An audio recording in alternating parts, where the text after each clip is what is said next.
All right, good morning, everybody. Good morning. If you have a Bible, go ahead and turn to Psalms 63 this morning. That real quick thought and turn loose. But Psalm 63, verse 1. O God, thou art my God.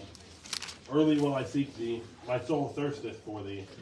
My flesh longeth for thee in a dry and thirsty land where no water is. To see thy power in thy glory, so as I have seen thee in the sanctuary. Because thy loving kindness is better than life, my lips shall praise thee. Thus will I bless thee while I live. I will lift up my hands in thy name. You know, I just got one question for you. Are you thirsting after righteousness today? Are you seeking after the things of God? Are you looking for that one lost soul that is around you, trying to win them to the Lord? And we all work around lost people. We all know at least one lost person. I don't know everybody's heart in here with the Lord, but there's usually one. And Matthew 5:6 says, "Blessed are they which do hunger and thirst after righteousness, for they shall be filled." And you know who can fill you up? Jesus Christ. If you don't know him today, it's a perfect day to come and get to know him. And he is the living water. Yep. Amen.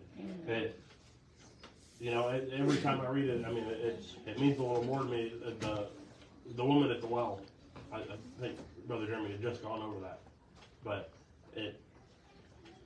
he told her pretty well everything about her. And, John 14:4 says, "But whosoever drinketh of the water that I shall give him shall never thirst. But the water that I shall give him shall be in him a well of water springing up into everlasting life." He is that fountain of salvation. It's everlasting to everlasting to everlasting. He is the fountain of salvation. Like I said, if you don't know him today, please come get to know him. It's fantastic.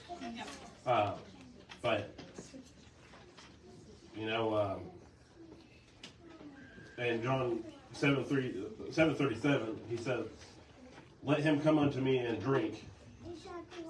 And in the last day, that great day of the feast, Jesus stood and cried, saying, "If any man thirst, let him come unto me." And like I said, he is the living water.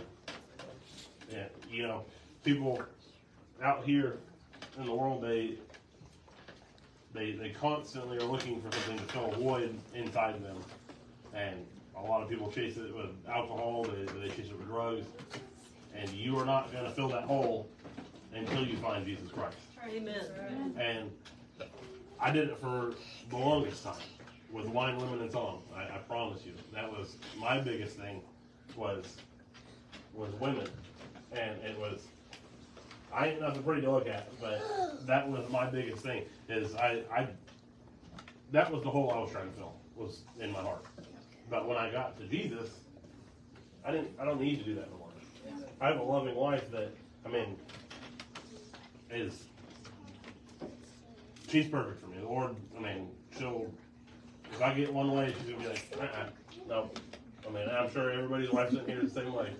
You get one feeling kind of up in your head, and then she'll quickly bring you back down to earth. So, but I often need that.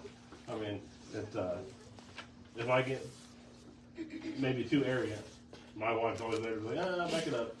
No. But it's in a loving way. She's not being hateful with it, but That's your mother-in-law. well, we have different people who do this. That's all right. But he is that living water that can fill that void in your heart. Yeah.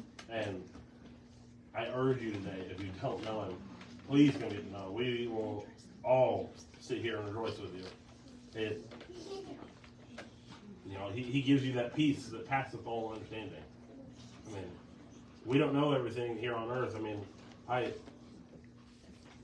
and we often run into people who don't quite understand this Bible, maybe like we do, and it's our job to go and tell them about it. Yep. And, you know, we had just recently went over Shane had talked about that He Gets Us movement, and it's not biblical, but I had seen a little ad that had popped up, and I was like, I'm going to run my mouth a little bit, and I commented on it and said, this is heresy. It's not biblical. And the guy says, oh, just admit you hate Jesus. I said, no, I certainly don't hate Jesus. I said, but I believe in the real Jesus, the one who will call people out when they're wrong, and not the one who caters to your feelings. And that's what people don't understand is they have this misconceived notion about who Jesus was because he washed people's feet. But he was washing people's feet who were following him, not just random sinners. These were men who took everything they had and gave it away just so they could follow him to where he was going. And, you know, I can't remember how long it said, but it said something like, notice this person, value this person. I mean, Jesus notices them and values them, but he notices and values their soul, not for the sinful acts that they continue to do in their life. I mean, but if you drop all that, come to Christ and ask him for forgiveness, you can be one of those followers who knows that peace that passes all understanding. And I mean that's so. And I want to ask you this. I mean, are you trying to store up treasures in heaven today? Are you seeking that lost person who would otherwise not hear about the gospel? I mean, like I said, we all know somebody, but are you doing what you really should be doing to reach out to them? I hear that song from the Lions Trio. Was it "Let Go of the Rope"? And they did everything that they could to get their friend in the presence of the Lord. I mean, that house was completely filled with people who were wanting to be around the Lord. But they went a step further and dropped their friend through the roof. Are you trying to get your friend to the Lord this morning? I mean, are you trying to get him to that fountain? You know, so I'll kind of end it with this, but are you trying to get all you can here on earth, or are you trying to store up treasures in heaven? Because you trying to win that one lost soul to the Lord is storing up treasure in heaven. You know, the Lord's going to notice that. So, but that's kind of my thought for this morning. So, anyone wants to dismiss us? Go ahead a minute. Amen.